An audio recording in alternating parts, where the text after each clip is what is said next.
In the 6th century, an historian called Gildas writes about a decisive British victory against the Saxons at a place called Badon.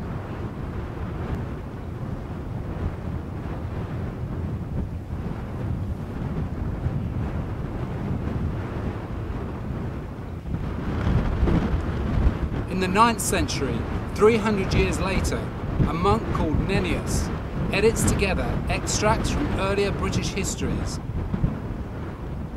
He records the Battle of Badon as being the culmination of 12 significant victories for British kings that was fought by a warlord named Arthur.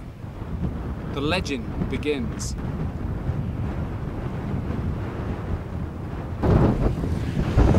100 years later, an historical record called the Welsh Annals confirms that Arthur was indeed the victor of the Battle of Badon, and also that Arthur dies in a battle at a place called Camlon. At this time, Arthur was a well-known character in the Celtic tradition of oral folklore.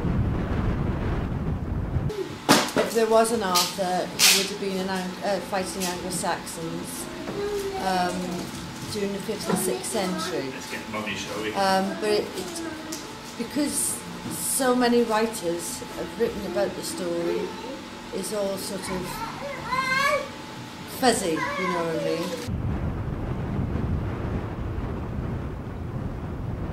But it isn't until many of these tales are brought together by Geoffrey of Monmouth in the 12th century, 600 years after these events are supposed to take place, that the legend is really established. At this point in the legend's history, Arthur is now a king. He is just and powerful and has an enchanted sword with which he slays giants and conquers Roman armies in Europe. Noble knights aspire to join his court, and characters such as Merlin and Guinevere emerge. Inspired by Geoffrey, French poet Wace includes the concept of the Round Table, and also the prediction that King Arthur and his knights will one day return to Britain in its hour of need.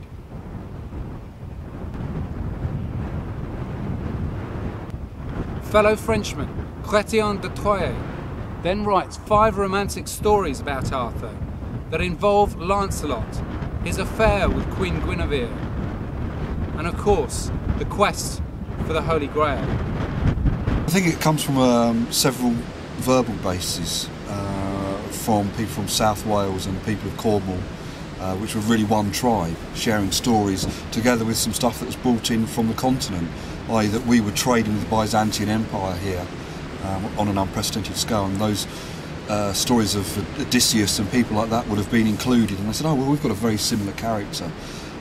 So one wonders if Arthur isn't a little bit of, you know, Odysseus, a little bit of Cuchulainn from Ireland as well, mixed in for good measure. In the 15th century, a soldier, Sir Thomas Malory, breaks the legend down into individual stories, and William Caxton prints and publishes them with a wider circulation than ever before.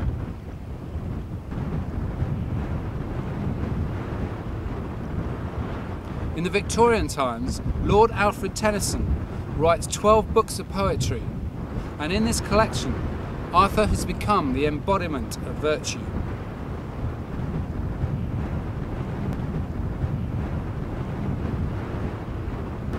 Today, numerous films have been made about the legend of King Arthur, and it now inspires people throughout the world.